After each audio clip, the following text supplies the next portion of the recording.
स्वयं कष्ट उठाकर ही हम धर्म का पालन कर सकते हैं। We cannot serve the country from comfortable levels. मैं सारे कंफर्ट में रहते हुए मैं इस राष्ट्र की सेवा करूंगी, ऐसा संभव नहीं है।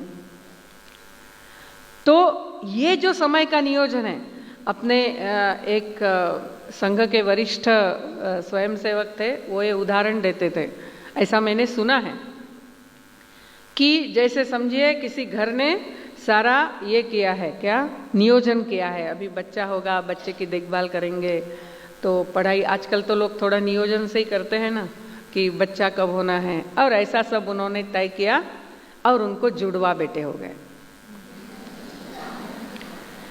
अभी नियोजन किसका था? एक बच्चे का, लेकिन बच्चे कितने हुए? 2। तो अभी माँ क्या करेगी? नहीं, मुझे तो एक ही चाहिए था, एक हॉस्पिटल में रख लीजिए, या मैं एक को ही ठीक से देखूंगी, एक को नहीं देखूंगी। ऐसी माँ नहीं करती है। 2 के लिए उतना ही समय देती है, उतना ही उनका सब कुछ करती है। क्यों? ये प्रेम है।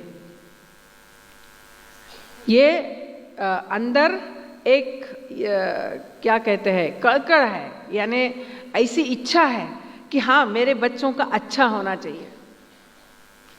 उसी प्रकार हमें ये अनेक आघाड़ियों पे ये सारा काम चलाना है।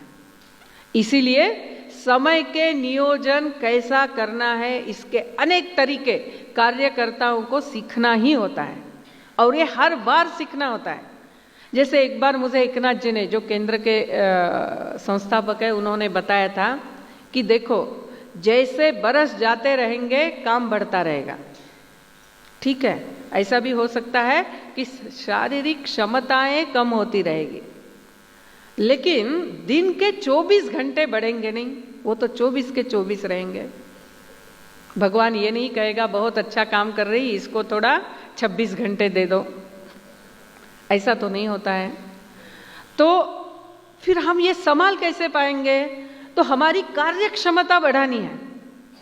यदि हमें वृत्त लिखने के लिए पहले 2-2 दिन लगते थे, क्या मैं एक बैठक में बैठते हुए, बैठक यानी मैं बैठ गई लिखने के लिए, तो पूरा करते हुए उठूं? इस प्रकार से नियोजन, इस प्रकार से क्षमता अर्जित करना, अपनी कार्य क्षमता बढ़ाना। क्योंकि समय बढ़ता नहीं है, दायित्व बढ़ता रहता है, क्षमताएं भी कम ज्यादा होती रहती है, स्पेशली शारीरिक क्षमताएं। तो इसीलिए कार्य का नियोजन, मैं समय का नियोजन मैं मेरा कैसा कर सकती हूं। आखिर जीवन यानी 2 बातें, समय और ऊर्जा। इसीलिए मैं राष्ट्र के लिए कार्य कर रही हूं, जीवन जी रही हूं, जीवन देना चाहती हूं, मेरा थोड़ा समय लगाना चाहती हूं। इसका अर्थ ही क्या है? मैं मेरा थोड़ा समय लगा रही हूं, मैं मेरी थोड़ी ऊर्जा लगा रही हूं, तो वो मैं कितना अच्छी तरह से लगा सकूं। तो इसीलिए एक है समय का नियोजन, दूसरा है कार्य के लिए अनुकूल बनते हुए, कार्य के लिए योग्य साधन बनते हुए मैं स्वयं का विकास कैसे करूं। क्योंकि हम ईश्वर के हाथ के साधन है यह कार्य करने के लिए, और इसीलिए मैं स्वयं को उस कार्य के अनुकूल कैसे बनाऊं, और ये हमें ही करना होता है। अपनी शाखा में अपने अधिकारी हमें बताते हैं, इससे हम प्रेरित होते हैं, लेकिन अल्टीमेटली करना तो हमें है। तो ये अनुकूल, कार्यानुकूल बनने के लिए स्वयं का विकास जो है, उसके भी फिर से 2 बातें हैं। एक है जो है बाह्य कौशल, यानी अनेक कौशल्य हमें प्राप्त करने होते हैं। सेविका होने के नाते मुझे शाखा लगानी आनी है, मुझे प्रार्थना आनी चाहिए, मुझे गीत लेना आना चाहिए, मुझे बैठक लेनी आनी चाहिए, मुझे बौद्धिक लेना आना चाहिए, मुझे चर्चा लेना आना चाहिए, मुझे लोगों से संपर्क करना आना चाहिए। ये सारे कौशल्य हैं, और ये कौशल्य हम, क्या होता है ना, कार्य का प्रेशर के कारण हम ये सीख ही जाते हैं। यानी जैसे केंद्र में मैं कहती हूँ, मैं जब कन्याकुमारी गई मुझे बिल्कुल गाना नहीं आता था, यानी घर में भी यदि कोई रेडियो लगाता है मैं बंद कर देती थी, ऐसी स्थिति थी। यानी जो अपनी भाषा में हम कहते थे ना कि मैं एकदम गाने के बारे में औरंगजेब थी, यानी कान से भी मुझे समझता नहीं था गाना। लेकिन वहाँ जाने के बाद रोज भजन है, फिर संस्कार वर्ग में गीत सिखाना है, ऐसा करते करते गीत आने लग गया। अभी लोग पूछते हैं आपने संगीत सीखा है क्या? तो काम का प्रेशर से हम सीख ही लेते हैं। दूसरा, हम ये जब करते हैं ना तो हमें शाबाशी भी मिलती है। अरे आज गीत बहुत अच्छा गाया, आज चर्चा सत्र तुमने अच्छा लिया, हाँ तुम्हारा शाखा एकदम बहुत अच्छी चलती है। तो ये जो एक शाबाशी मिलती है उससे उत्साह मिलता है। इसलिए बाह्य कौशल प्राप्त करना ये इतना कठिन नहीं है, लेकिन वो भी जरूर करना है। लेकिन उसके साथ साथ दूसरा जो है वह है आंतरिक विकास। और हम सब जो सेविकाएं यहाँ बैठी है अनेक दायित्व लेते हुए काम कर रहे हैं, प्रांत स्तर पे, विभाग स्तर पे, जिला स्तर पे, तो हमारे कार्य की गति, हमारे विस्तार की गति हमारे आंतरिक विकास पे ज़्यादा निर्भर है। क्योंकि हम जो यहाँ बैठे हैं हमारा बाह्य कौशल तो काफ़ी ठीक है, होना ही चाहिए, इसीलिए हम यहाँ पहुँचे हैं इस प्रेरणा शिविर में। लेकिन दूसरा जो है, जो सतत कार्यकर्ता को सजगता से स्वयं को बनाना करना पड़ता है, वह है आंतरिक विकास। इस आंतरिक विकास के सिर्फ 4 बिंदु हम देखेंगे। जैसे एक है वह है आत्मीयता।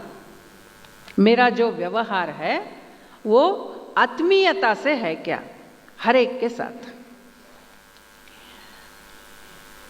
क्योंकि अपने पूरे संस्कृति का आधार ही आत्मीयता है, एकात्मता है। और इसीलिए मैं राष्ट्र के लिए कार्य करना है तो मेरे जीवन का, मेरे विकास का अधिष्ठान भी आत्मीयता ही होनी है। तो मेरे व्यवहार में आत्मीयता है क्या, ये सिर्फ मैं जब शाखा में जाती हूँ तब नहीं, मेरे घर में जो नौकरानी है उसके साथ मेरा व्यवहार कैसा है, मैं सब्जी लाने जाती हूँ उनके साथ मेरा व्यवहार कैसा है, मैं रिक्शा में बैठती हूँ उनके साथ मेरा व्यवहार कैसा है, हर जगह ये आत्मीयता है क्या। ये ज्ञानेश्वर कहते हैं कि शब्द पाठी पाजरे कृपा आधी, यानी ये जो कार्य करना है उसमें कृपा पहले होती है, यानी प्रेम स्नेह पहले होता है, स्नेह पहले प्रकटित होता है, शब्द बाद में प्रकटित होते हैं, ऐसा व्यवहार। तो जब हम कहते हैं एकात्मता मेरे व्यवहार में है या नहीं, इसको समझने के और 2-3 निकष। एक निकष है कि मेरे जो विचार है वो हमेशा तकरार को लेते हुए है क्या, इन्होंने ऐसा किया, वो ठीक नहीं कर रही, मैंने इसको कितनी बार बताया, वो ठीक से करती नहीं है। ऐसा यदि है तो कहीं ना कहीं आत्मीयता नहीं है, आत्मीयता की कमी है। जैसे उदाहरणार्थ समझिए हम खाना खा रहे हैं और अपनी जीभ दांत के अंदर आ जाती है, तो हम क्या करते हैं? हम कुछ नहीं करते, हम पानी पीते हैं, फिर से खाना खाते हैं। हम जाके 10 लोगों को बताते नहीं है क्या बेकार के दांत है मेरे, जीभ को काट दिया, ये दांत अच्छे ही नहीं है, कितनी बार खाना खाया होगा अभी तक, फिर भी आज काट दिया, इतनी आदत नहीं बोलते हैं, अपने ही दांत अपने ही जीभ। यदि आत्मीयता है तो हम तकरार नहीं करेंगे। लेकिन समझिए बार बार मेरी जीभ दांत के अंदर आ रही है, तो फिर हम क्या करेंगे? फिर भी हम जाके दांतों को उखाड़ नहीं देंगे। हम क्या करेंगे? हम कहेंगे कुछ तो भी गड़बड़ हुई है, शायद मेरा नर्व्स का कोऑर्डिनेशन बिगड़ गया है। तो कंप्लेंट नहीं होगी, कंसर्न होगा, चिंता होगी। अरे नहीं, इसको ठीक करने के लिए मुझे कुछ टेस्ट करनी पड़ेगी, डॉक्टर के पास जाना पड़ेगा।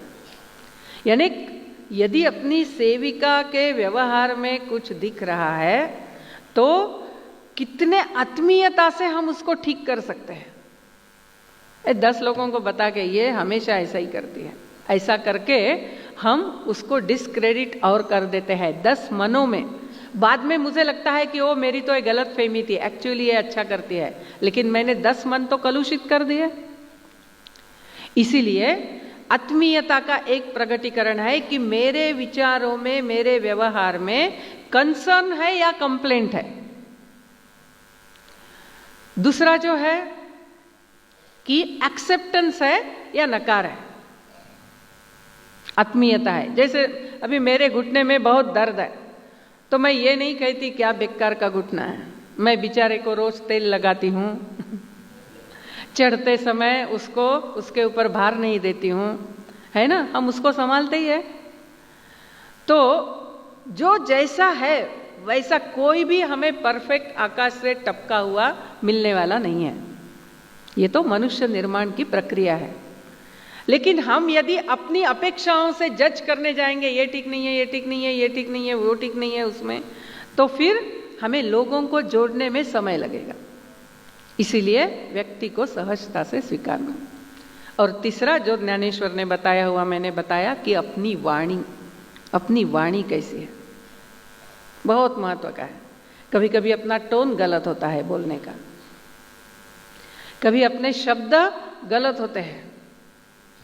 ये रामायण में राम लक्ष्मण को कहते हैं, जब हनुमान आता है ना परिचय करा लेने के लिए, कहते हैं कि इसकी वाणी इतनी सुंदर है कि ये जो भी कार्य करता होगा अच्छा ही करता होगा। वाणी से कार्यकर्ता का परिचय। फिर राम उसमें 4 ये देते हैं कि उसका ये क्या है। एक है अविलंबितम, यानी कुछ पूछने से वो सोच रहा है, अच्छा आपके प्रांत में कितने जिले में काम अच्छा चल रहा है, तो हम सोच रहे हैं, मन में कैलकुलेट कर रहे हैं। ऐसा नहीं, कार्यकर्ता तैयार है। अविलंबितम, सतत अपना कार्य क्षेत्र इतना सोच रहा है कि उसको जवाब देने में समय नहीं लगता है। अविलंबितम। अविस्तरम, जब चर्चा सत्र में बैठते हैं और प्रश्न पूछा जाता है, मैं ही मेरा लंबा सारा बताती रहूंगी, है ना, हमें ऐसे अनुभव आते हैं, तो फिर बाकी लोगों को कोई स्कोप ही नहीं रहेगा। इसलिए अविलंबितम, अविस्तरम।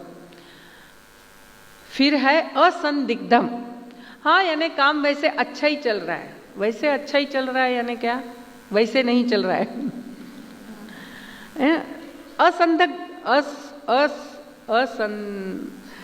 असंदिग्धम, यानी उसमें संदिग्धता नहीं होनी है कि हाँ हमारे विभाग में इतने जिले में ऐसा काम है, इतने जिले में नहीं है। ये जब अपना कार्य क्षेत्र का परिचय अच्छा है, अपने कार्य का परिचय अच्छा है, कार्यकर्ता का परिचय अच्छा है, तभी हम इस विषय को ठीक से बता पाएंगे। तो अपने वाणी से अपने कार्य का परिचय होता है। और चौथा है बहुत सुंदर, अव्यथम, यानी आपके शब्दों से आप व्यथा निर्माण नहीं करते हैं, दूसरों को तकलीफ नहीं देते हैं। इसका एक उत्तम उदाहरण हनुमान का और एक है कि हनुमान जब वापस आए सीता को ढूंढने के बाद, और राम को बताना है सीता मिली क्या, तो सीता को मैं ढूंढने गया, है ना। कुछ लोगों को ऐसा पूछिए, अरे तुमको वो उनको मिलके वो संदेश देना था, वो हो गया क्या? नहीं, क्या हुआ ना, उस दिन मुझे जाना था, तो उस दिन उन्होंने बोला कि अभी मत आइए। फिर दूसरे दिन तो वो छुट्टी थी ना, तो छुट्टी के कारण फिर से ये हो गया। फिर मैंने उनको फ़ोन किया, फिर वो बोले अच्छा आप 5 बजे आइए। जब मैं 5 बजे गया तब उनके यहाँ 4 लोग बैठे थे। चल रहा है। अरे तुमने संदेश दिया या नहीं दिया? लेकिन वो रिपोर्टिंग आएगा ही नहीं, पहले है लंबी कहानी चलेगी।